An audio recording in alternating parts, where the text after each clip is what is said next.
Hi everybody, welcome to the channel, and in today's video we're going to be tying the cruncher. So before we go on to the dressing and tying of the fly, I'd first like to have a chat about the origins of the cruncher. You can see the body material is cock, pheasant, centertail fibres, and they probably first appeared in Sawyer's pheasant tail. Now, Frank Sawyer was a river keeper, and obviously that fly was utilised on chalk streams. But if we go back to the late 70s and early 80s, there was a bit of a boom time for reservoir angling, and a number of people, I wouldn't say made their name, but shared their knowledge throughout that time, and often via a now defunct magazine, I suppose, Trout Fisherman. So the first guy to popularise the use of cock, pheasant, centertail fibres was probably Arthur Cove, and he was a nymph angler of much renown. So we've got Arthur Cove's pheasant tail, which he used to great effect to imitate buzzers and anything and everything, I suppose. And then another guy came along by the name of Gordon Frazer. So he's got some notable nymphs, the Frazer nymph. So instead of using cock pheasant centertail, he used hen pheasant centertail as the body on that nymph. And I suppose at that time that was the start of the experimentation. Now, Gordon Frazer was, as I said, he was a nymph angler. He loved weed beds and fishing down the side of weed beds, and corixa was one of his things. But in addition to that, he made a number of variations of flies, and in his book that he published in the mid to late 80s, I think it was, Mastering the Nymph, there were a couple of patterns in there that he referred to as hackled pheasant tails. So even though nowadays we know that the cruncher is an established pattern, it's always good to understand where it first started. And I believe that the first mention of a cruncher, or the fly itself, or something similar to it, was the hackled pheasant tail that Gordon Frazer used to good effect. So of course since then many anglers have adapted and adjusted the dressing to the myriad of patterns that we have today. And in future videos I'll share some of those variants that I use anyway. I'll share some of those variants with you. So that's a bit of the history, and I firmly believe, you know, we all stand on the shoulders of giants, and you shouldn't ignore what's gone before, and you certainly need to understand what some anglers or some fly tyers created previously, to then understand how we can adapt and improve going forward. And the hackled pheasant tail, which has now become the cruncher, and the myriad of patterns that we now see, this is just one example.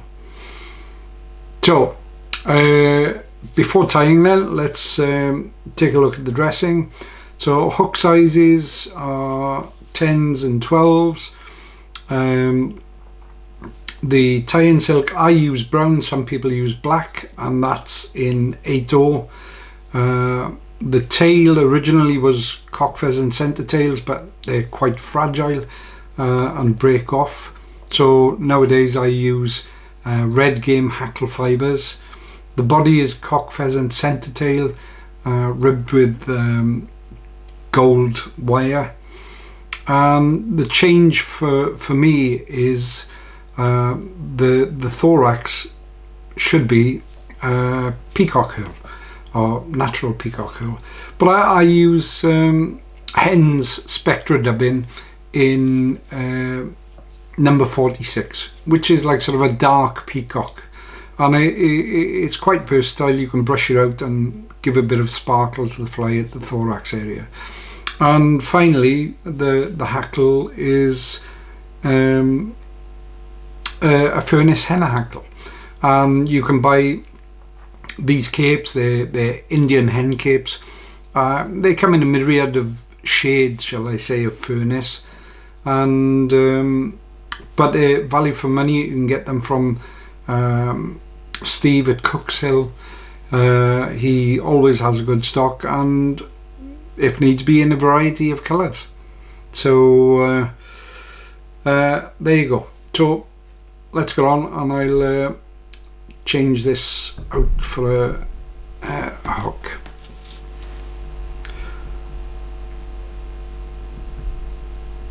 So the hook I'm using is Camasan B175, and on this occasion we leave a gap between the hook eye and where we start tying in, and that's mainly because when we get to the head, there's often a number of things that we have to tie in. It may only be a hackle, it may be a hackle and a wing, it may be a hackle, wing and some brighter materials. So while we're tying the fly, I know we've got a lot of real estate to play with a tail, a body and a rib, but when we come to this area, often this is where people misjudge the fly, because we have to pack in so many materials in a very short space. So leave as much room as you need to, but at least the width of the hook eye behind, and that way we can always build up to it if there's if we've left too much room, but we can never take away without compromising the fly. So yeah, let's get down to the bend here. Okay, so once I'm at the bend, I'll just take off that waste and then grab some cock hackle fibres. You can dress the fly as heavily or as light as you want. So ordinarily you think, well, I want them the size of the same size as the hook shank. I like them slightly shorter, but that's just me. And then what I like to do is I like to tie that in, just to ensure that the underbody is going to be nice and level. Okay, and I'll tie that all the way up.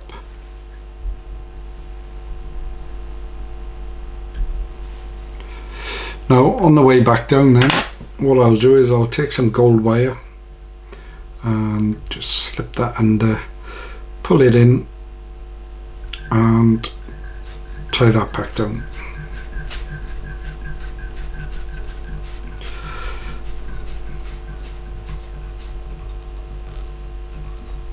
There are quicker ways of tying this, but quicker isn't always better. So I think I've said in previous videos to tie, it's better to tie a quality fly that will last you than just tie an average fly that maybe after 2 fish you'll have to tie another, or tie several more. So anyway, next material to go in is cock pheasant centre tail fibres. I use around about 3 fibres. Sometimes that's sufficient, but I don't really want to build the body up to bulk the fly up. It's really designed to tie to fish in the top layers and it's more or less a pulling or hatching buzzer, and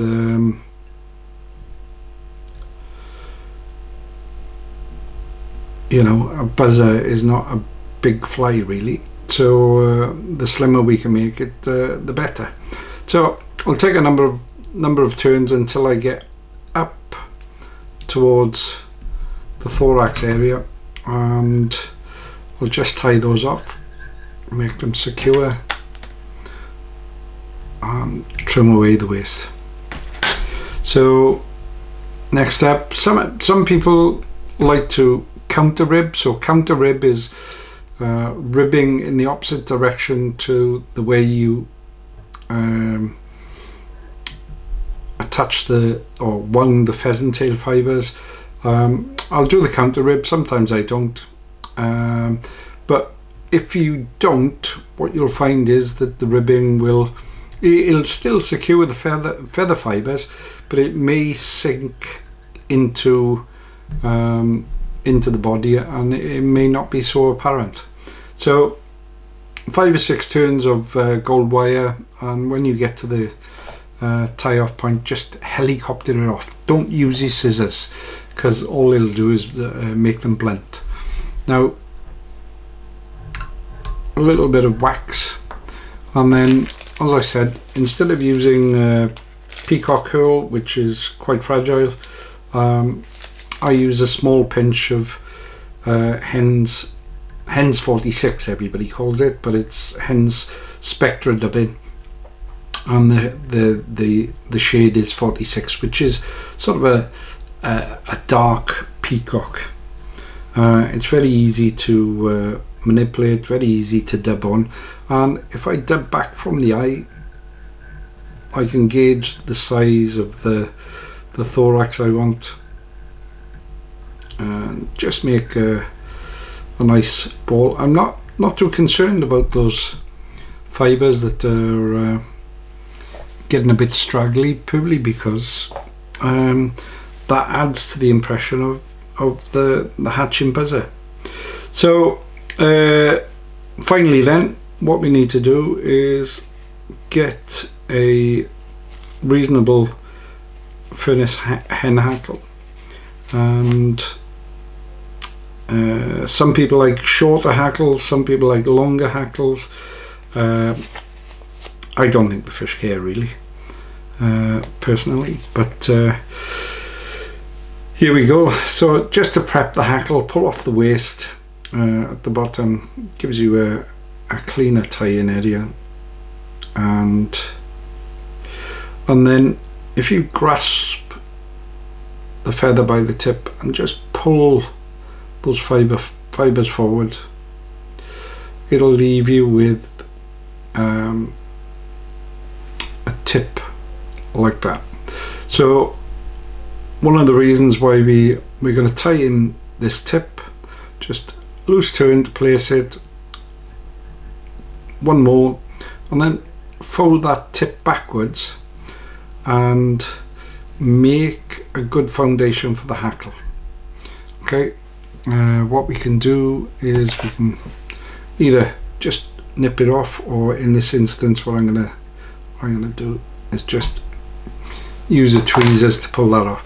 So when we tie hackles in by the tip, actually what we're doing is we're going to double the hackle, and when we double the hackle, it has a number of advantages. So let me just return that tying silk back to the eye. There you go. On the feather itself, the stem is much thinner at the tip of the hackle than it is at the bottom of the hackle. So while tying, the thickness of the stem or the rachis of the hackle, it's not building your head up.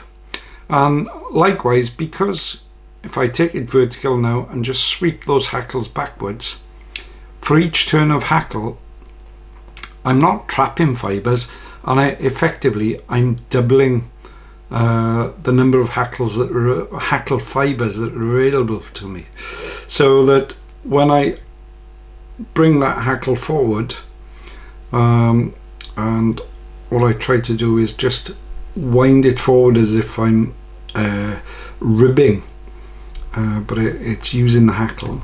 Oops. Yeah, that can sometimes happen. Yeah, sorry about that. So just grabbed another hackle, tie it in by the tip, and then fold that waste piece backwards and create a good foundation for that hackle.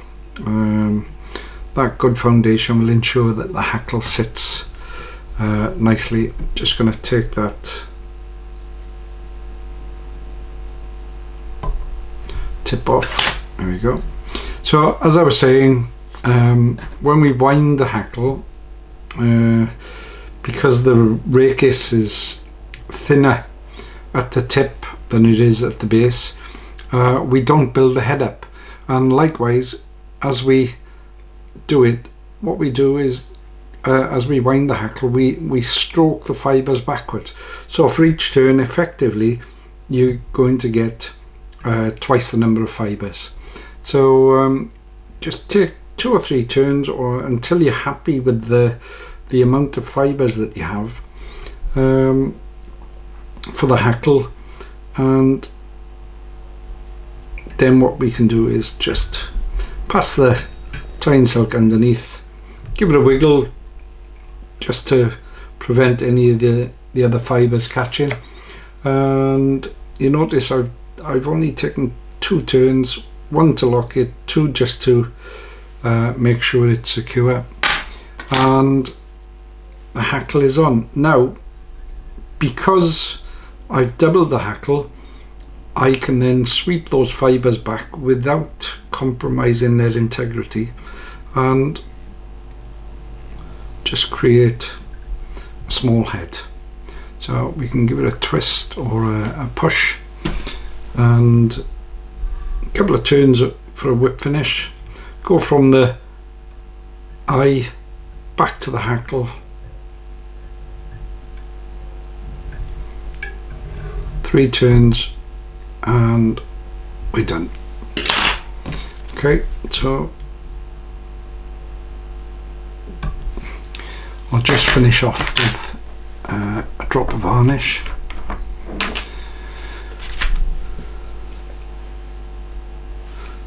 There's a wayward hackle fibre there, but don't think the fish will care. So just dab that with varnish. If some goes into the hackle fibres, don't be too concerned. It'll reinforce the feather.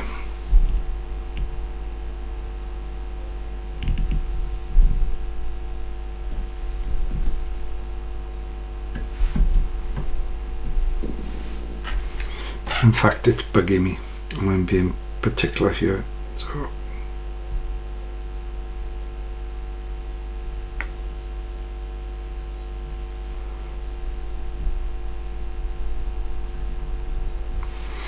and there you go, there you have it. That is a simple natural cruncher. So if you've enjoyed the video, drop a like. If you want to see more content, subscribe, and I look forward to seeing you in the next video. Thanks for watching. I hope you've enjoyed.